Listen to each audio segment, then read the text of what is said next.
నమస్తే. తెలంగాణ రాష్ట్రంలో ఇటీవల కాలంలో కాంగ్రెస్ ప్రభుత్వం ఏర్పాటైన తర్వాత డిసెంబర్ 9న సోనియా గాంధీ జన్మదినాన్ని పురస్కరించుకొని తెలంగాణ రాష్ట్ర మహిళలందరూ కూడా ఉచిత బస్సు ప్రయాణం అని చెప్పి ఏదైతే ఎన్నికల సమయంలో ప్రచార హామీగా రాష్ట్ర ప్రభుత్వం కాంగ్రెస్ పార్టీ ఇచ్చిందో ఆ యొక్క పథకాన్ని ఆమె ప్రవేశపెట్టింది రాష్ట్ర ప్రభుత్వం. అయితే ఈ పథకానికి సంబంధించి అనేకగా ఇటు పెద్ద ఎత్తున మహిళలకు రెస్పాన్స్ ఇస్తూ వాళ్ళు పెద్ద ఎత్తున ఈ యొక్క సర్వీస్ను ఉపయోగించుకుంటూ అనేక ప్రాంతాలకు సుదూర ప్రాంతాలు వెళ్ళేవారు కావచ్చు, లేకుంటే ఉద్యోగాలు చేసే మహిళలు కావచ్చు, ఇతరత్ర వ్యక్తులందరూ కూడా ఉపయోగించుకుంటున్నారు. దీంతో పాటుగా ఏ రకంగా అయితే ప్రభుత్వం ఈ యొక్క అంశంలో పాజిటివిటీని ఎదుర్కొందో, ప్రభుత్వం కీర్తి ప్రతిష్టలు పొందుతుందో అదే రకమైనటువంటి ఒక విస్మరణ కూడా రాష్ట్ర ప్రభుత్వం ఎదుర్కొంటుంది, నెగిటివిటీ కూడా ఎదుర్కొంటున్న పరిస్థితి. ఒకవైపు ఆటో డ్రైవర్లు తమ యొక్క ఆదాయం తగ్గిందంటూ, ఉపాధి అవకాశం లేదంటూ కూడా పెద్ద ఎత్తున వాళ్ళు ఆందోళన చేపడుతున్నారు. ఇక ఓలా క్యాబ్ డ్రైవర్లకు సంబంధించి ఇటీవల కాలంలో రేవంత్ రెడ్డి తానే నేరుగా నాంపల్ ఎగ్జిబిషన్లో ఒక ప్రత్యేక కార్యక్రమాన్ని ఏర్పాటు చేసుకొని గిగ్ వర్కర్లతోని సమావేశమై వాళ్ళకు కాస్త ఉపశమనం కలిగించే విధంగా ఇటు కొంతమేరకు రాజ్య ఆరోగ్యశ్రీలో 10,000 రూపాయలు 10 లక్షల రూపాయలు ఇప్పటికే ఉందంతో పాటుగా ప్రభుత్వ ప్రీమియం అంటే ప్రమాదం జరిగితే కనుక వారి కుటుంబాలకి 5 లక్షల రూపాయలు ఇచ్చేటువంటి ఎక్స్క్రీషన్ ఇన్సూరెన్స్ కూడా ముందస్తుగానే ప్రకటించారు. ఇన్సూరెన్స్ ఇస్తామంటూ కూడా చెప్పారు. సో ఈ రకంగా గిగ్ వర్కర్లకు అయితే కొంత ఉపశమనం కలిగింది. కానీ ఆటో డ్రైవర్లకు సంబంధించి ఉపాధి కల్పించడంలో రాష్ట్ర ప్రభుత్వం కాస్త వాళ్ళ ఉపాధిని కోల్పోయారు. వాళ్ళ ఉపాధి కల్పించడం విఫలమవుతుందంటూ కూడా పెద్ద ఎత్తున ఆటో డ్రైవర్ ఆందోళన వ్యక్తం చేస్తున్నారు. దీంతో పాటుగా రాష్ట్ర ప్రభుత్వం సంవత్సరానికి 12,000 రూపాయలు ఇస్తామంటూ కూడా అంగీకారం తెలిపిందంటూ కూడా రాష్ట్రంలో ప్రచారంలో ఉంది. కానీ అధికారికంగా ఇక్కడ కూడా దానికి సంబంధించి ప్రకటన కానీ ఒక జీవో కానీ ఏదీ లేదు. ఒకవేళ అది ఇచ్చినప్పటికీ ఆటో డ్రైవర్లు వాళ్ళు సమ్మతిగా ఉన్నారా అనే అంశం కూడా ప్రస్తుతం మనకు తెలియని పరిస్థితి. ఎందుకంటే వాళ్ళు ఇంకా ఆందోళన వ్యక్తం చేస్తూనే ఉన్నారు.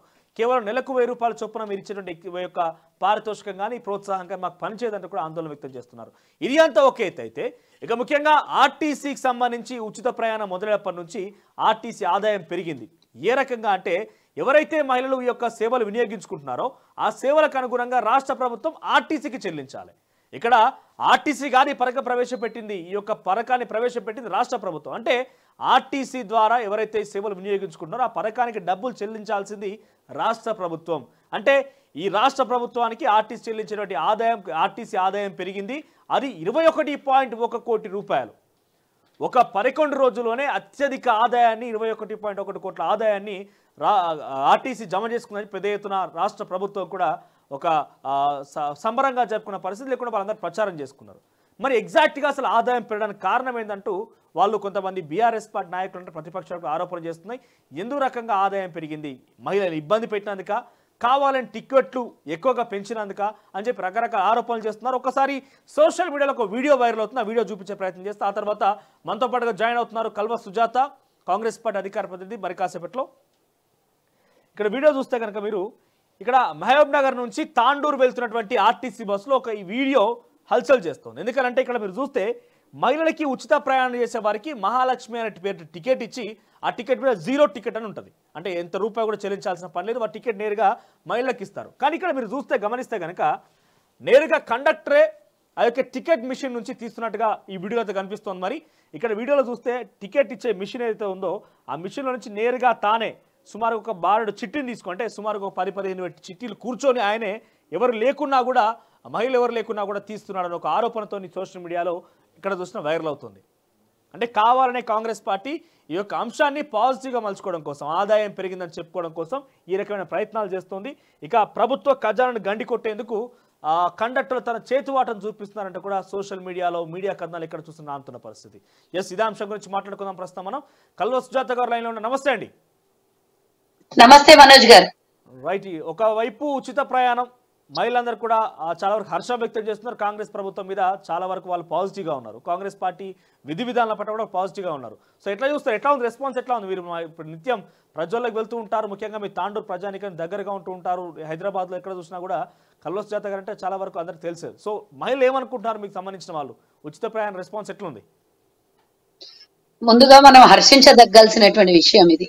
ఎందుకంటే మహిళల సాధికారత పెంచాలి అంటే మహిళలకు భద్రత కావాలి, మహిళలకు ఆర్థిక సహాయం కూడా ప్రభుత్వ పరంగా అందుతుందంటే దీన్ని హర్షించాల్సినటువంటి అవసరం ఉన్నది. దీన్ని కూడా కన్నుగుట్టి ఈ రోజు ప్రతిపక్షంలో కూర్చొని ఇంకా అధికారంలో ఉన్నారా, ప్రతిపక్షంలో ఉన్నారా, ఇంకా అహంకారం తల కిందికి దిగలేదా అనేది అందరు ప్రశ్నిస్తున్నటువంటి విషయం. కేటీ రామారావు కాస్త తనను తను ప్రక్షాళన చేసుకోవాల్సినటువంటి అవసరం ఉన్నది. మహిళలకు అండగా ఎనడానికి రాష్ట్ర ప్రభుత్వం నిలబడిందా? గత ప్రభుత్వంలో కనీసం మహిళలకి అభద్రత, ఈ రోజు డ్రగ్స్ తో ఆడపిల్లలు డ్రగ్స్ దీని వ్యసనంగా మారినటువంటి మగవాళ్ళు ఈ రోజు మహిళలకి, చిన్నపిల్లలకి అఘాయిత్యం చేసి, మానభంగం చేసి, చంపేసి నడి రోడ్లలో మానభంగం చేసినా కూడా పట్టించుకున్నటువంటి ఈ ఆనాటి ప్రభుత్వము, ఈ రోజు ఉన్నటువంటి కాంగ్రెస్ ప్రభుత్వము మహిళా సాధికారత పెంచాలి, మహిళలకు ఆర్టీసీ ప్రయాణం అనేది భద్రత కల్పిస్తది అని ముఖ్యంగా తీసుకొచ్చినటువంటి ఎజెండాలో ఇందులో సోనియా గాంధీ గారి జన్మదినోత్సవాన్ని పురస్కరించుకొని కాంగ్రెస్ పార్టీ జీవో పాస్ చేసింది. ఇవ్వకపోతే ఇయ్యలేదంటారు. ఇచ్చిన హామీలు నెరవేరిస్తే దాని వెనకాల ఏముంది తప్పు అని వ్యతిరేకత చూపిస్తారు. వ్యతిరేకత చూపించండి, కాదని కాదు, సమయం సందర్భం ఉంటది. ఇప్పుడు హర్షించాల్సినటువంటి సమయంలో వ్యతిరేకత చిన్న చిన్న వాటిని తీసుకొని వచ్చి, మూలాలను తీసుకొని వచ్చి అదే తప్పు, అదే కరెక్ట్ కాదు ఈ రోజు కాంగ్రెస్ చేస్తున్నదని చెప్పుకునే ప్రయత్నం చేస్తే వాళ్ళ పాత్ర వాళ్ళు పోషిస్తున్నారు. ఇక ప్రతిపక్షం వాళ్ళ పాత్ర వాళ్ళు పోషిస్తున్నారు. ఇక్కడ సమస్య ఏంటంటే నేరుగా మహిళలు కూడా కొన్ని చోట్ల సోషల్ మీడియా ఇప్పటికే మీరు వీడియోలో కూడా చూస్తుంటారు, గత కొంత కాలంగా నడుస్తుంది ఈ చర్చ. మహిళలు కూడా నేరుగా వాళ్ళు ఏమంటారంటే ఈ సమస్య, ఈ ఉచిత పథకం అనేది బాగానే ఉండొచ్చు, కానీ దీనివల్ల మేము ఇబ్బందులు పడుతున్నాం, దీనికంటే బదులుగా ఈ స్తోమత మా దగ్గర ఉంది, ఈ స్తోమకు తగ్గట్టుగా మేము చారువరకు మా పని మేము చేసుకోగలుగుతాం, ఈ టికెట్లకు బదులుగా నిత్యావసర ధరల సరుకులో లేకపోతే ఇతరత్ర ఏమైనా సంక్షేమ పథకాలు పెట్టండి, కానీ ఈ ఉచిత బస్సు వద్దు అనేది కూడా కొంతమంది మహిళలు అక్కడిక్కడ వీడియోలు వైరల్ అవ్వడం చూస్తున్నాం. కొంతమందిది మాట్లాడదామా, 90% ఉన్న మెజార్టీ పీపుల్ ది మాట్లాడదామా మనం చెప్పాల్సినటువంటి అవసరం. ఒకటి అందరి సమస్యలు అంటే 10% ఎవరైతే మేము అందరం బాగానే ఉన్నామంటారో ఆ 10% మంది మహిళలకి నేను కోరుకుంటున్నా, ఓకే మీరు సాధికారత పెరిగి మీ దగ్గర డబ్బులు ఉన్నాయి, మేము కూడా సంతోషిస్తాం, ఆ విధంగా ఉండాలి ప్రతి ఒక్క మహిళ అని కదా కోరుకునే దాంట్లో నేను కూడా ఒకదాన్ని. కాబట్టి నేనేమంటున్నా, ఒక చోట ఒక నియోజకవర్గంలో స్వచ్ఛందంగా ఒక జిల్లాలో మహిళలు మేము టీచర్లము, మేము బస్సు ప్రయాణాలు మేము మా అంతటా మేము ప్రయాణం చేయగలుగుతాం, ఆ డబ్బు మేము ప్రభుత్వం మీద భారం తలుచుకోలేదు, మేము టికెట్ కొనే ప్రయాణం చేస్తామని స్వచ్ఛందంగా ముందుకు వచ్చారు. ఎవరైతే ఈ విధంగా 10% మంది ఉన్నారో మిగిలిన 90% మంది మహిళలు ఉచితంగా ప్రయాణం చేయాలనుకుంటారో వాళ్ళ అనుకూలాన్ని బట్టి కొంతమంది వ్యాపారస్తులు, కొంతమంది కూలీలు, కొంతమంది మహిళలు ఉద్యోగాల కోసము, కొంతమంది విద్యార్థినులు వాళ్ళ చదువుల కోసం, ఇంకా ఇతరత్ర కార్యక్రమాల కోసం, ఏదైనా మంచి చెడ్ల కోసం వెళ్లే వాళ్ళు ఉంటారు. వాళ్ళకి ఇబ్బంది కలిగించకండి. నిజంగానే మీరు ప్రభుత్వం ఖజానా గండిపడుతుంది మాకు ఉచితాలు ఇవ్వడం వల్ల అనుకుంటే వాళ్ళకి టికెట్లు కొని ప్రయాణం చేయనివ్వండి, వద్దనలేదు కదా. ఉచితాలు ఎవరైతే కావాలనుకుంటారో వాళ్ళు డెఫినెట్ గా ఉచితాలకి ప్రభుత్వం ఇచ్చినటువంటి పథకాన్ని వినియోగించుకుంటారు. ఒకటి మనోజ్ గారు, కొంత కొత్తగా వచ్చినప్పుడు కొంత అందరికి క్రేజ్ ఉంటది, కొంత ఉపయోగించుకోవాలని ఆనందం ఉంటది. మహిళల కళ్ళల్లో ఆనందం చూడడానికి కాంగ్రెస్ పార్టీ తీసుకున్నటువంటి ఈ నిర్ణయంలో వాళ్ళు కొంతమంది గుళ్ళకు పోతుండొచ్చు, గోపురాలకు పోతుండొచ్చు, బిడ్డల దగ్గరికి పరామర్శించడానికి పోతుండొచ్చు, బిడ్డల్ని అత్తవారింటికి వదిలిపెట్టి రావడానికి పోతుండొచ్చు, బిడ్డల్ని అత్తగారింటి నుంచి తల్లిగారింటికి తెచ్చుకోవడానికో లేకపోతే అనారోగ్యంతో వెసులుబాటు తగ్గట్టుగా రకరకాలుగా వాడుకుంటారు కావచ్చు. కానీ మొదట్లో ఎప్పుడైతే డిసెంబర్ 9న ఈ పథకాన్ని ప్రవేశపెట్టిరో సమస్యలు ఉత్పన్నమైతే వాటిని పరిష్కరిస్తామని చెప్పారు. ఇప్పటికి 20 రోజులు కావస్తోంది సుమారుగా.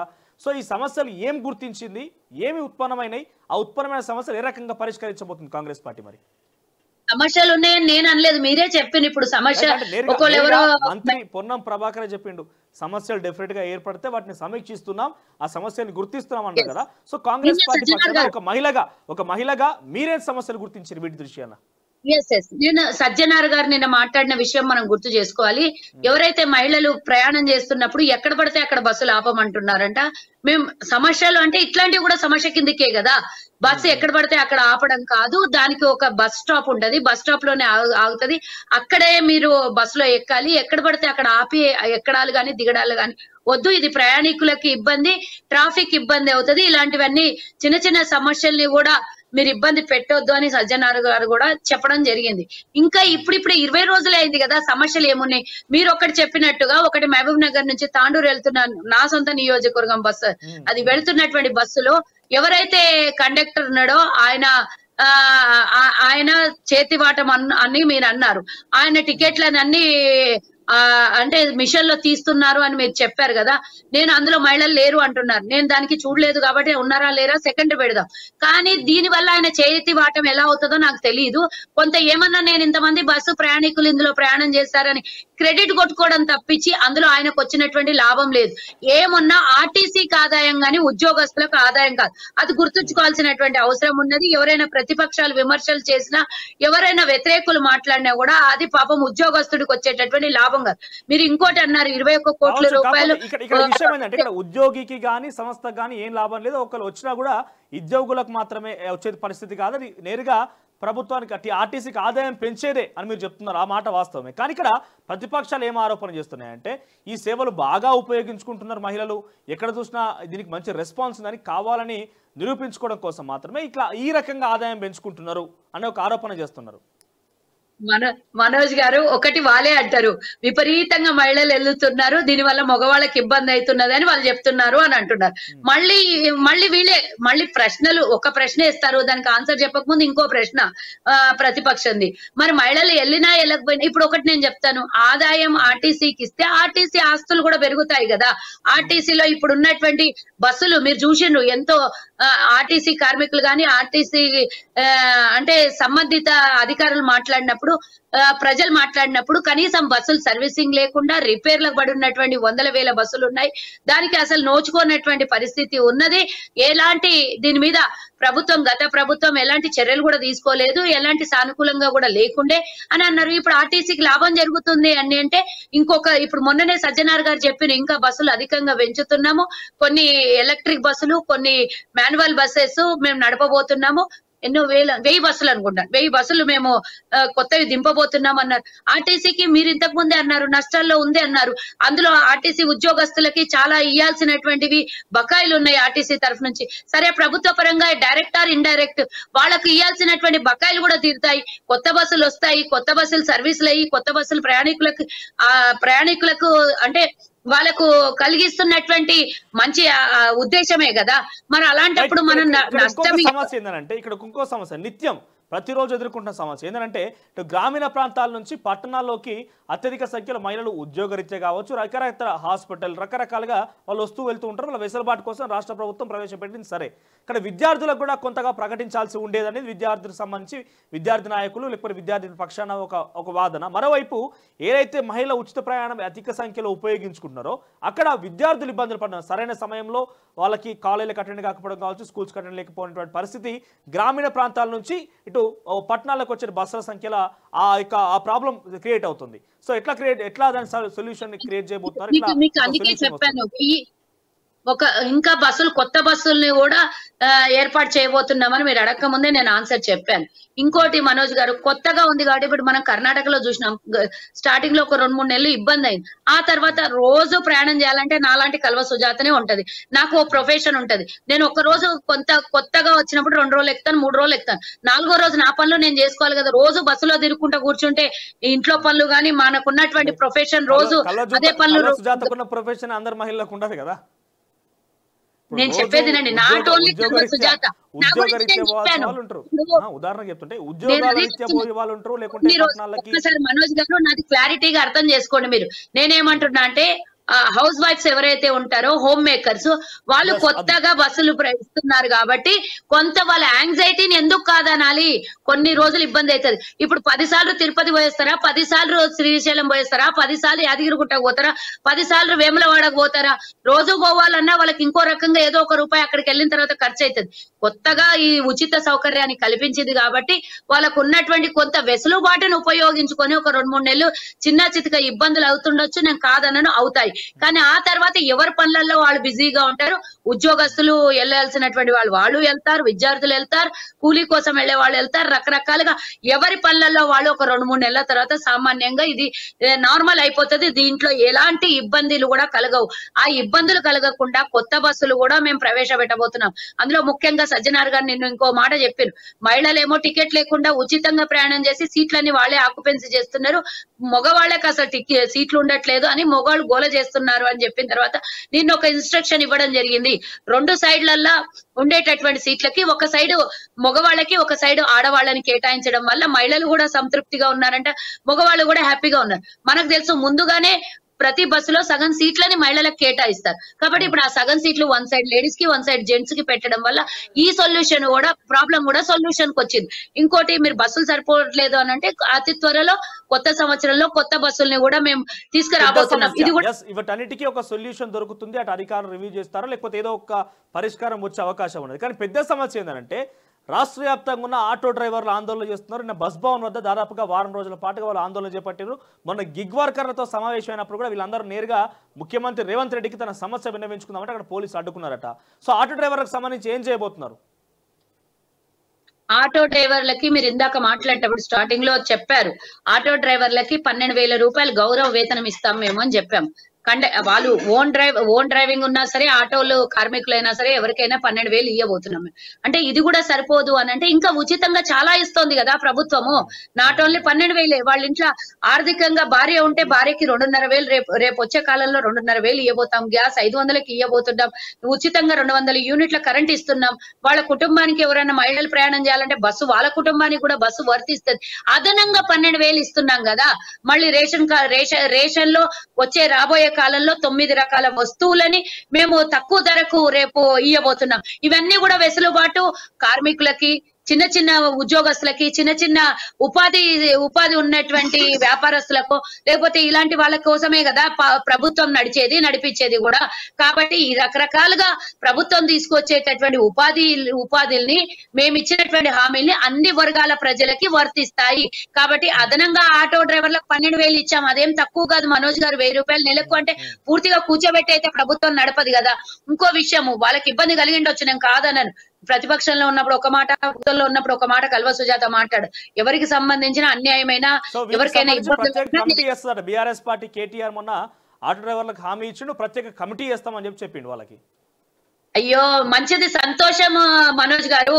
9.5 సంవత్సరాలు ప్రగతి భవన్ లో ఫామ్ హౌస్ లో పండుకున్న వాళ్ళని ప్రతిపక్షంలో కూర్చోబెడితే ప్రజల్ని కలుస్తున్నారు. కాబట్టి ఇప్పుడు సంతోషం. ఆటో డ్రైవర్లకు కమిటీ వేయమనండి, బస్సు కోసం ఒక కమిటీ వేయమనండి, రేపు పొద్దున రైతు బంధుకు ఒక కమిటీ వేయమనండి, రకరకాల మేము ఇచ్చిన హామీల మీద ఒక కమిటీ వేయమనండి. మేము ఎక్కడైనా మా వల్ల గానీ ప్రజల వల్ల గానీ ప్రజలకు ఏదైనా ఇబ్బంది కలిగినప్పుడు ప్రతిపక్షంగా మీరు ప్రశ్నించాల్సినటువంటి బాధ్యత ఉన్నది. మీరు సలహాలు సూచనలు ఇవ్వాల్సినటువంటి బాధ్యత మీ మీద ఉంది. ఇది కాంగ్రెస్ పార్టీ, ఇది బీఆర్ఎస్ పార్టీ కాదు. ప్రతిపక్షాలని గాని, ప్రజల్ని గాని, మీడియాని గానియండి, అధికారుల్ని గానియండి మాట్లాడనివ్వకుండా ఉండకపోవటానికి ఇది కాంగ్రెస్ పార్టీ, అది బీఆర్ఎస్ పార్టీ కాదు, గుర్తుంచుకోండి. నిన్న ఒక మీలాంటి ఒక ప్రైవేట్ వాళ్ళ మిర్రర్ ఛానల్ ఒక మహిళా యాంకరు పాపము, ఆమెకు ఎక్కడ కూడా విజువల్స్ దొరుకుతలేనట్టున్నాయి. ప్రగతి భవన్ లో పోయి, అది ప్రజాభవన్ లో పోయి ప్రజల సమస్య వినిపిస్తూ 3 సార్లు అప్లికేషన్ పెడితే ఆమె వచ్చి కేటీఆర్ ని గెలవడానికి టిఆర్ఎస్ భవన్ కి వచ్చిందంటే ఆమెను తీసుకొని ఒక ఇంటర్వ్యూ తీసుకుంది ఆమె అక్కడ నిలబడి. నేను ఆ మహాతల్లు లాంటి వాళ్ళకి చెప్తున్నా, గతంలో ప్రభుత్వం సమస్యలు ఉన్నప్పుడు ఎన్నడూ కూడా వీళ్ళు రాలేదు. ఇప్పుడైనా నిద్రలో నుంచి మేల్కొని గత ఎక్స్ ముఖ్యమంత్రి, ఎక్స్ మంత్రులు అయినటువంటి వీళ్ళందరూ కూడా ఇప్పుడు ప్రజా సమస్యల్ని వినండి. అంటున్నారు కానీ పాపం వాళ్ళకి ఎక్స్ అని పిలిపించుకోవడానికి ఇబ్బందికరంగా ఉండి వాళ్ళ అధినేతలు లేకుంటే వర్కింగ్ ప్రెసిడెంట్ చెప్పుకుంటున్నారు. పాపం చెప్పుకొనియండి. ఎవరికి ఇప్పుడు ఏమో అంటారు కదా, చింత సచ్చిన పులుపు సావదని. పర్వాలేదు, ఉండనియండి. వాళ్ళ మనసుకు ఎవరు ఎట్లా అనుకుంటే ఏంది. అధికారమే, ప్రభుత్వమే, ప్రతిపక్షమే. రేవంత్ రెడ్డి గారు అసెంబ్లీలో ఒక మాట చెప్పిండ్రు, 49 వచ్చినోడు ప్రతిపక్షంలో కూర్చుంటాడు, 51 వచ్చినోడు అధికారంలో కూర్చుంటాడు. అది తేడా 2 సీట్లైనా కూడా అధికారము ప్రతిపక్షం అనేది ఉంటది. మీరు ఎట్లా ఫీల్ అయినా మాకు అవసరం లేదు. ప్రజలు మమ్మల్ని మ్యాండేటరీ ఇచ్చిండ్రు, మమ్మల్ని అధికారంలో కూర్చోబెట్టిన, మేము ప్రజల పరిపాలన చేయాలి, ప్రజా సంక్షేమం చేయాలి, ప్రజలకు అందుబాటులో ఉండాలి. నిన్న కాదు మొన్న రేవంత్ రెడ్డి గారితో ఎస్పీలు గానియండి, కలెక్టర్లు గాని ఉదయం నుంచి సాయంత్రం వరకు కూర్చున్నటువంటి చర్చలో ముఖ్యమంత్రి గారు ఆర్డర్స్ ఇవ్వలేదు, వాళ్ళ సలహాలు సూచనలు తీసుకున్నారు. వాళ్ళు బయటకు వచ్చిన తర్వాత అధికారులు మాట్లాడుకున్నటువంటి మాట నిన్న మొన్న మనం పేపర్లో చూసినాం, మనం మీడియా దీంట్లో చూసినాం. మనం గతంలో ముఖ్యమంత్రి సలహాలు వినేవాడు కాదు, వ్యంగ్యంగా మాట్లాడి వాళ్ళకి షెటైర్లు వేసేవాడట. ఒక్క మాట మాట్లాడడానికి కూడా భయపడి అధికారులు ఏమి కూడా చెప్పకుండా చెప్పింది విని మూసుకొని చేసేవాళ్ళం మేము. ఇప్పుడు మాకు ఒక స్వేచ్ఛ, మేము మా మాటలకు ఒక వాల్యూ ఉంది, మేము చదువుకున్న ప్రొఫెషన్ కు ఒక అంటే ఒక డిగ్నిటీ ఉంది మాకు అనేది ఫీల్ అవుతున్నారు. ఇలాంటి ప్రభుత్వాన్నే కదా ప్రజలు కావాలనుకున్నది. రేవంత్ రెడ్డి గారు వర్సెస్ బీఆర్ఎస్ చూస్తే ఈ రోజు గతంలో 10 ఏళ్లు పరిపాలించిన 10 సార్లు కూడా ప్రజలతోని అధికారులతోని కలవనటువంటి మన గత ముఖ్యమంత్రి ఈనాడు గత 15-20 రోజుల నుంచి ప్రతిరోజు అధికారులతోని రివ్యూతోని ప్రజా సమస్యల దగ్గర అన్నిటి దగ్గర ముఖ్యమంత్రి గారు బహిరంగంగా ప్రజలతో కలుస్తున్నారు. గత ముఖ్యమంత్రి ఎక్కడైనా మీరు అధికారంలో ఉన్నారు, ప్రతిపక్షంలో ఉన్నారు, అన్ని కూడా నడుస్తూనే ఉంటే రాజకీయంగా ఆ విషయం పక్కన పెడితే ఇక ప్రజా సమస్యల గురించి వస్తే కనుక మీరు అభయహస్తాలని చెప్పి అయితే 28వ తేదీ నుంచి దరఖాస్తులు తీసుకుంటున్నారు. ఈ అభయహస్తాలు మొత్తం కూడా రేషన్ కార్డుతో అనుసంధానం చేయాల్సిన అవసరం ఉంటుంది. కానీ ఇక్కడ క్షేత్రస్థాయిలో చూస్తే ఇప్పటికే మీ సేవా కేంద్రాల దగ్గర సుమారుగా 90 లక్షల రేషన్ కార్డులకు దరఖాస్తులు ఉన్నాయట. మరి ఇక దరఖాస్తు స్థాయిలో ఉన్నటువంటి రేషన్ కార్డును తీసుకొచ్చి ఈరోజు ఆధారంగా చూపించి మేము పథకాలు దరఖాస్తు చేసుకోవడంలో ఆంతర్యమేంది? అంటే కేవలం కొంతమందికి మీరు ఈ మాట 3వ తారీఖు డిసెంబర్ కన్నా ముందు మాట్లాడింటే మేము కూడా చాలా ఆనందంగా ఉండే. 90 లక్షల దరఖాస్తులు ఉన్నాయి అని అంటే ప్రజలు మీడియా ఎప్పుడు కూడా ప్రశ్నించింది కాబట్టి ఈ రోజు ప్రజలు మీలాంటి మీడియా అని చెప్తున్నా నేను. ఎందుకంటున్నా అంటే మీడియా గొంతులు కూడా మీలాంటి వాళ్ళు బయటకు వచ్చి మాట్లాడిండొచ్చు. కొన్ని వాళ్ళకు పనిచేసినటువంటి మీడియా గురించి నేను చెప్తున్నా. 90 లక్షల దరఖాస్తులు గత 10 ఏళ్లలో ఉన్నారంటే బీద మధ్య తరగతి కుటుంబీకులకు ప్రభుత్వం ఎంత దూరంగా ఉందో ఒక్కసారి ఆలోచన చేసుకోవాల్సినటువంటి అవసరం ఉన్నది. మనోజ్ గారు ఒక్క కొత్త రేషన్ కార్డు ఇవ్వలేదు. ఇప్పుడు కాంగ్రెస్ పార్టీ దరఖాస్తులు పెట్టుకోమంటే దాన్ని పూర్తి స్థాయిలో గతంలో దరఖాస్తులు పెట్టుకున్నారు ఇండ్ల కోసం దానికోసం, అవన్నీ క్యాన్సిల్ చేసి మళ్ళీ ఫ్రెష్ గా పెట్టుకోమంటున్నారు. ఎందుకంటే అవి ఎంత మేనేజ్ చేసి పెట్టుకున్నారో, ఎంత మంది లబ్ధిదారులు నిజమైన లబ్ధిదారులు ఉన్నారో మనకు తెలియదు. కాబట్టి నిజమైన లబ్ధిదారుల కోసం ఇంకా ప్రభుత్వం ఇప్పుడు ఇచ్చినటువంటి మ్యాండేటరీ 5 సంవత్సరాల కోసం పూర్తిగా పనిచేస్తుంది. వచ్చే 15 సంవత్సరాలు కూడా మేమే పనిచేస్తాం. కాబట్టి మేమేమంటున్నామో ఇప్పుడు ప్రక్షాళన చేస్తాము. పూర్తి స్థాయిలో పేద మధ్య తరగతి ప్రజలకు అందుబాటులో ఉండే ప్రభుత్వంగా మేము ఏర్పడతాం. ప్రజా ప్రభుత్వంగా మేము పనిచేస్తాం. కాబట్టి ప్రక్షాళన చేస్తాం. 1,50,00,000 రేషన్ తీసుకునేటటువంటి మెంబర్స్ ఉంటే 92 లక్షల మంది మాత్రమే రేషన్ తీసుకుంటున్నారు. మిగతా 50 లక్షల మంది ఎక్కడికి వెళ్ళారు? మిగతా 50 లక్షల యూనిట్స్ ఏ విధంగా దారి మళ్ళుతున్నాయి? ఇవన్నీ ప్రక్షాళన చేయాల్సినటువంటి అవసరం ఉందా లేదా? ఎంతమంది అసలు సొంత ఇండ్లు ఉండి ఎంతమంది అభయహస్తాలకు సంబంధించి దరఖాస్తు తీసుకుంటే బాగా అదే ప్రశ్న ఇక్కడ ఏంటంటే ఆ ప్రక్షాళన ఏదైతే ఉందో, సవరణలు ఏవైతే ఉన్నాయో, తొలగించాల్సినవి ఏవైతే ఉన్నాయో, కొత్త దరఖాస్తులు ఇవన్నీ కూడా రేషన్ కార్డుకే ప్రామాణికంగా పెట్టినటువంటి రాష్ట్ర ప్రభుత్వం ఆ రేషన్ కార్డు సంగతి ముందుగా యుద్ధ ప్రాతిపదికన చేసిన తర్వాత మిగిలిన పథకాల గురించి ఆవిష్కరణ చేస్తే బాగుంటుందేమో అనేది ప్రజల లేకపోతే కొంతమంది సెక్షన్ ఆఫ్ పీపుల్ ఆవేదన. మీరు 2 ప్రశ్నలు అడిగితే నా దగ్గర ఒక్క సమాధానమే ఉంటుంది తప్పించి రెండుకి ఒక డిఫరెంట్ గా ఆన్సర్ ఉండదు కదా. మీరే అన్నారు 6 పథకాల హామీలు ఎప్పుడు చేస్తారని మా ఎంట పడ్డారు. మరి ఈ పథకాలు అమలు చేయాల్సిన టైంలో ఇప్పుడు రేషన్ కార్డులు ఒక్క రోజులో 2 రోజులు అయ్యేటివి కాదు, చాలా సమయం తీసుకుంటది. అది పూర్తిగా ప్రక్షాళన జరగాలి. అర్హులైన వాళ్ళకే రేషన్ కార్డు ఉండాలి. మరి అలాంటిది మనము గతంలో కేసీఆర్ చేసిండ్రు, కానీ ఎక్కడైనా మనకు ఏమంటారు జనగణన చేసిండ్రు, ఇవన్నీ చేసిరు కదా అప్పట్లో ప్రభుత్వము. మరి ఎక్కడైనా అది ఏమైనా తేలిందా? కేవలం ధరణికి వాళ్ళకి కావాల్సినటువంటి భూమి జనగణన కోసం వాడుకున్నారు అనేది తప్పించి నిజంగా ప్రజల సంక్షేమం కోసం సమగ్ర కుటుంబ సర్వే సమగ్ర కుటుంబ సర్వే చేశారు. ఆ తర్వాత ఏమైంది?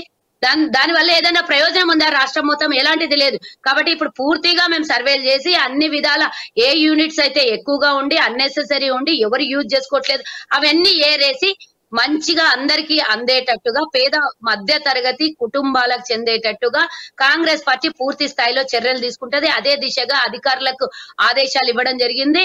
ఎవ్వరు కూడా వాళ్ళ విధుల్లో ఉదయం వాళ్ళకి ఇచ్చినటువంటి డ్యూటీ సమయం నుంచి సాయంత్రం వరకు డ్యూటీ అయిపోయేంత వరకు వాళ్ళు రాత్రి 11 అయినా సరే పని చేయాల్సిందే. గల్లీలో పని చేయాల్సిందే, జిల్లాల్లో పనిచేయాల్సిందే, కేంద్రంలో పనిచేయాల్సిందే. ఎక్కడ అవసరం ఉన్నా వాళ్ళ డ్యూటీలు వాళ్ళు పూర్తి స్థాయిలో పనిచేయాల్సిందే అని ముఖ్యమంత్రి గారు ఆదేశాలు ఇవ్వడం జరిగింది. ఇగో 28వ తారీఖు నుంచి ప్రతి గ్రామంలో పటిష్టంగానే అది ఆదేశాలు జారీ చేస్తుంది. కానీ ఇక్కడ క్షేత్రస్థాయిలో ఏం జరుగుతుంది అనేది 28వ తారీఖు నుంచి తేటతెల్లం అవుతుంది. జరగాలని కోరుకున్నారు కాబట్టి మీకు కాంగ్రెస్ పార్టీ తీర్పిచ్చే ప్రజలు కూడా. చివరి ప్రశ్న మీ నుంచి మాకు సమాధానం కావాలి. ఏంటంటే రైతు బంధు ఎప్పుడు వస్తుంది అసలు? వస్తుందా రాదా 28వ లేకుంటే తారీఖు దాన్ని అటకెక్కించేసిర్రా 20 అరే ఎందుకంత తొందర పడుతున్నారు? రైతు అంటే బంధు ప్రజలు ఆల్రెడీ ప్రజలు మాకు కూడా తెలుసు, మేము కూడా బాధపడతాం దాని విషయంలో, అట్లేం లేదు. ఆ, 28వ తారీఖు రైతు బంధు కానివ్వండి, ఐ మీన్ 28వ తారీఖు నుంచి అమలు అవుతుంది అనుకుంటాను. 500 రూపాయలు బోనస్ వడ్లు కొనుగోలుకు అది కూడా అమలు అవుతుంది. ఇందిరమ్మ ఇండ్లకు అప్లికేషన్ స్టార్ట్ అవుతాయి, రేషన్ కార్డుకు అప్లికేషన్స్ అంటే స్టార్ట్ అవుతాయి, అవే కొత్త రాష్ట్రాలు రేషన్ కార్డు. దరఖాస్తులు తీసుకుంటారు. కానీ రైతు బంధు ఆల్రెడీ ఇంప్లిమెంటేషన్ లో ఉన్నది కదా. ఆ రైతు బంధు పథకాన్ని గతంలో ఇచ్చినటువంటి 5,000 అయితే ఇవ్వాల్సి ఉండే పోగా 5,000 కూడా ఇంకా తాత్సారం చేస్తున్నారు. నిధులు లేకనా లేకపోతే కావాలని ఇంకేమైనా ప్రక్షాళన చేసే అవకాశం ఉన్నదా? కొంతమందికి అసలు వస్తుందా? ఆల్రెడీ ఇచ్చినట్టు నాకు తెలుసు. ఆల్రెడీ కొంత మేరకు అరెకరం లోపు వారికి మాత్రమే పడ్డట్టుగా మనం నిత్యం ఈ రోజు తొలి వెలుగు ప్రజా దర్బార్లో కూడా సుమారుగా మనం తీసుకున్న కాల్స్ లో మెజారిటీ కాల్స్ అన్ని కూడా ఆ రైతు బంధు వస్తుందా రాదని ఆవేదనతోనే. అరెకరం లోపు వారికి మాత్రం అంటే 20 గుంటలు 10 గుంటల వరకు అసలు మాత్రమే ఎవ్వరు వాళ్ళ అకౌంట్లు. బాధపడొద్దు మనోజ్ గారు. యాక్చువల్లీ అక్టోబర్ లో ఇవ్వాల్సిన గత ప్రభుత్వం ఇవ్వలేదు.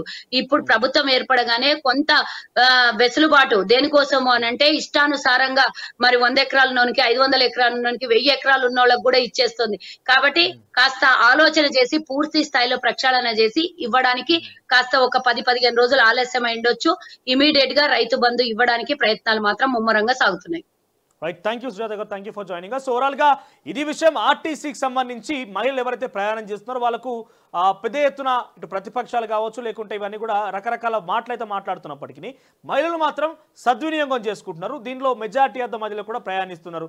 సుమారుగా మొన్న ఒక్కరోజే 11 రోజులుగా క్యాల్కులేట్ చేస్తే 10 రోజులుగా ఈ యొక్క సేవల్ని డిసెంబర్ 9న ప్రారంభమైతే డిసెంబర్ 29 వరకు సుమారుగా 3 కోట్ల మంది జనాభా ప్రయాణించడం ఈ యొక్క ఉచిత ప్రయాణంలో. కానీ మహిళల ఒక సూచన, మహిళలకు సంబంధించి ఒక మాట ఏంటంటే ఎవరైతే మహిళలు మీరు ప్రయాణిస్తున్నారో తప్పనిసరిగా టికెట్ తీసుకోండి. మీ యొక్క స్టార్టింగ్ పాయింట్ ఎక్కడ ఉదాహరణ కనుక తీసుకుంటే కరీంనగర్ నుంచి లోపలికి ఏదైనా గ్రామ పంచాయతీలో కనుక లేకుంటే గ్రామాల్లో కనుక వెళ్ళాల్సి ఉంటే మీ టార్గెట్ వరకు బస్ ప్రయాణం ఉందా, అక్కడ స్టేజ్ ఉందా, ఉంటే అక్కడ వరకు ఆ టికెట్ కొట్టిరా లేదా, అంటే కరీంనగర్ నుంచి మీ ఎండింగ్ పాయింట్ ఎక్కడ వరకు అక్కడ వరకు మాత్రం అక్కడ కేవలం డెస్టినేషన్ వరకే ఉందా లేదా చివరికి ఎండింగ్ పాయింట్. ఇక్కడ ఏమవుతుందంటే ఇక్కడ టికెట్ ధర పెరుగుతుంది. అంటే ప్రభుత్వమే నేరుగా ఆర్టీసీకి చెల్లించాలి డబ్బులు. కానీ ఈ ఆర్టీసీకి సంబంధించిన కొంతమంది కండక్టర్ అత్యుత్సాహంతో లేకుంటే ఏదైనా కారణమై ఉండొచ్చు, వాళ్ళు ఏం చేస్తున్నారు ఎండింగ్ పాయింట్ అంటే కరీంనగర్ నుంచి చివరి వరకు ఎక్కడి వరకు బస్సు వెళ్తే అక్కడ టికెట్ ఇచ్చి మీకు ఆ టికెట్ ఇష్యూ చేస్తున్నారు. మీరు కేవలం ఆ 0 టికెట్ మాకు ఉచితంగానే వస్తుంది మహాలక్ష్మి పథకం అనే పేరే చూస్తున్నారు తప్ప ఈ స్టార్టింగ్ పాయింట్ నుంచి మీరు వెళ్ళే డెస్టినేషన్ ఎక్కడ వరకు అక్కడి వరకు మాత్రమే టికెట్ ఉందా లేదని మాత్రం మర్చిపోతున్నారు. సో దయచేసి ఇది కూడా గుర్తుపెట్టుకోండి. ఎందుకంటే ఇక్కడ ఆర్టీసీకి ఆదాయం పెరగొచ్చు, ఆర్టీసీకి ఇంకేదైనా జరగవచ్చు, ఇక్కడ ఆర్టీసీకి జరగొద్దు ఆర్టీసీకి ఇంకేదైనా జరగాలని ఎవరు కోరుకోవడం లేదు. కానీ ప్రభుత్వం ఖజానా అంటే ప్రభుత్వ ఖజానా అంటే ఏంటిది, నేరుగా ప్రజలు ఇచ్చేటువంటి ట్యాక్స్లే. సో ప్రజల ట్యాక్స్ అనేది పరుచుతుంది. ఇక్కడ నేరుగా అక్కడ ఎక్కువ కొట్టినప్పటికీ ఆ ఉద్యోగులకు కానీ లేకుంటే అక్కడ కండక్టర్లు కానీ వాళ్ళకి ఏం ప్రత్యేకంగా ఏం నిధులు సమకూరాయి. కాకపోతే ఈ యొక్క డిఫరెన్షియేషన్ ద్వారా ప్రభుత్వ ఖజానా నుంచి ఆర్టీసీకి అత్యధిక సంఖ్యలో వెళ్తోంది. సో దీన్ని తస్మాత్ గుర్తించాలి. కేవలం స్టార్టింగ్ మీరు ఎక్కడి నుంచి అయితే బస్ ఎక్కిరో ఆ బస్ ఎక్కే దగ్గర నుంచి మీ డెస్టినేషన్ వరకే టికెట్ ఉందా లేదా మొదటి నుంచి ఎండ్ వరకు ఉందా, వీటన్ని గమనించాల్సిన అవసరం అయితే ఉన్నది. ఇక మరోవైపు రైతు బంధు విషయంలో కూడా మొదట్లో ఎన్నికల సందర్భంలో నేరుగా అకౌంట్లోకి జమ చేసేందుకు ఎన్నికల అధికారులు కానివ్వండి ఎన్నికల కమిషన్ అనుమతించింది.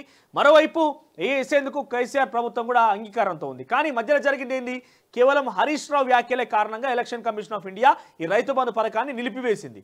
ప్రస్తుతం మన డబ్బులు ఏమైపోయినాయి, ట్రెజరర్లో ఉన్న డబ్బులు ఏమైపోయినాయి కనుక మనం ప్రశ్నించినప్పుడు కొంతమంది కాంగ్రెస్ పార్టీ నాయకులు చెప్తున్న సమాధానం ఏంటంటే ఆ ట్రెజరీ నుంచి ఎట్లా కూడా రైతు బంధు వేసే పరిస్థితి లేదు కాబట్టి రహస్యంగా ఆ ట్రెజరీ నుంచి ఎన్నికల కోడ్ అమల్లో ఉన్నప్పటికీ కాంట్రాక్టర్లకి కట్టబెట్టిన డబ్బులని కూడా 7,500 రూపాయల కోట్లు 7,500 కోట్లని 7,500 కోట్ల రూపాయలని రైతు బంధు విషయంలో రైతులకు జమ చేయాల్సిన మొత్తాన్ని కేసీఆర్ ప్రభుత్వం గత ప్రభుత్వమే ఓవైపు ఎన్నికల కోడ్ అమల్లో ఉన్నప్పటికీ ఆ యొక్క అమౌంట్ని ట్రెజరీ నుంచి తీసేసి ఇతర కాంట్రాక్ట్లకు కట్టబెట్టిందనేది కాంగ్రెస్ పార్టీ నాయకులు కొంతమంది చెప్తున్నటువంటి మాట. ఇక రైతు బంధు విషయంలో మరికొన్ని రోజుల్లో ఇది ఒక క్లారిటీ వచ్చే అవకాశం ఉన్నది.